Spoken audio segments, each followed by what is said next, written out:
Hi there, Adam here.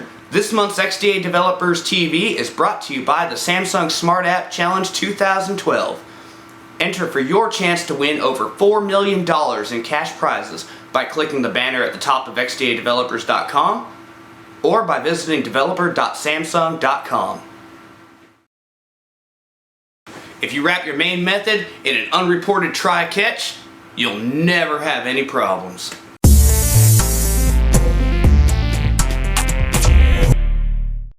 Hi there, Adam here. Today we're going to do an XDA unboxing of the Galaxy Nexus. But first, I'd like to thank XDA Developers for sending me this Galaxy Nexus. Thank you very much. Let's get started. Now, the most popular question I'm asked is, where do I get my screwdriver? Well, here it is. This is a general screwdriver.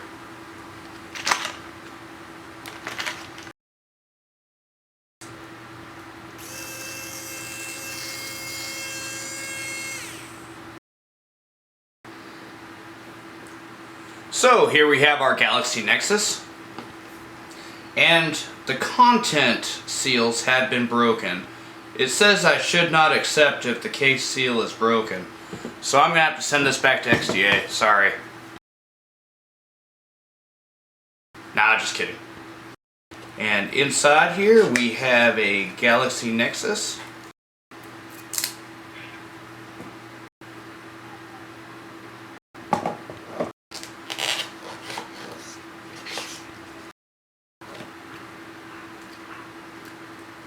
Here we have our earbuds, micro USB charging cable, 700 milliamp charging adapter, and NFC capable battery.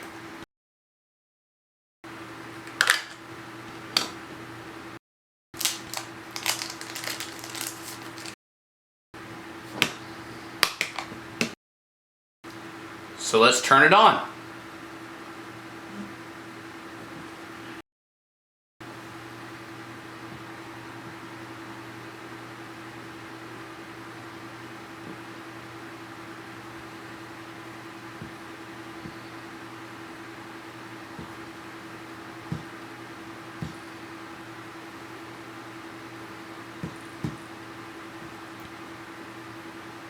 Here we have an ice cream sandwich interface.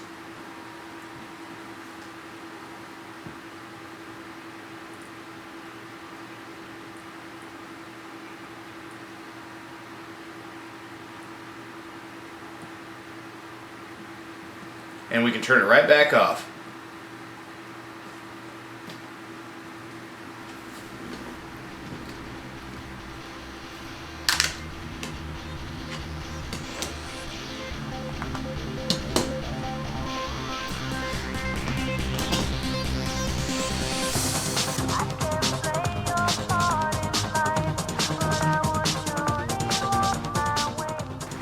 And now we'll use the case opener tool to separate the back cover from the front.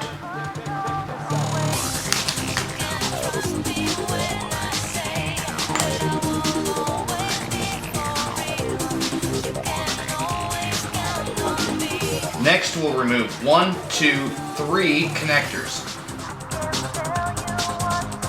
And we can separate the volume control rockers.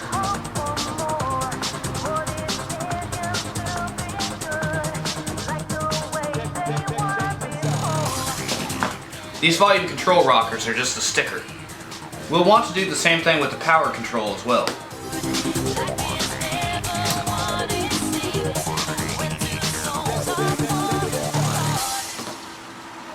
And at this point, the board will just pull right up.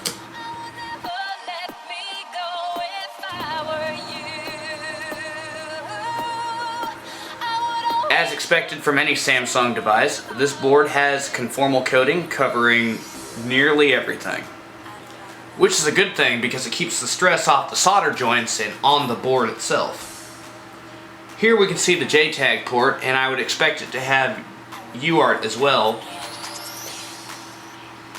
This positioning of the JTAG port is very good because as soon as you open up the back of the device, you can get right to the JTAG port.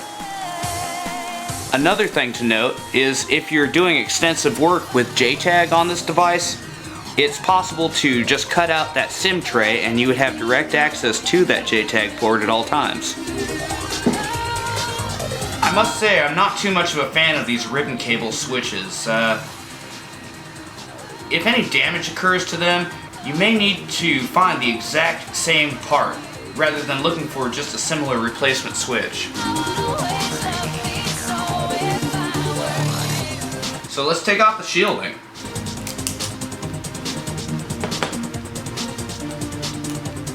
And here you go, guys. Here's a close-up of the board.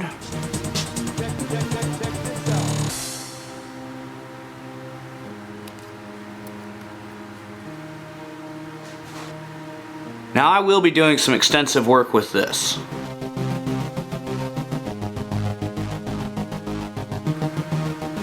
Like so. And now I've got full access to the debug port from the outside of the device. Now I plan to do a lot of work with this debug port over the next few months, but for now I've got a casual app to show you. Now you may know that when working with a Nexus you have to unlock it in order to install a custom kernel or a Clockwork Mod recovery or whatever. However, using casual and ADB hackery, I was able to use an exploit to root the device and install BusyBox, as well as installing a custom Clockwork Mod recovery. Request to continue. Disconnected.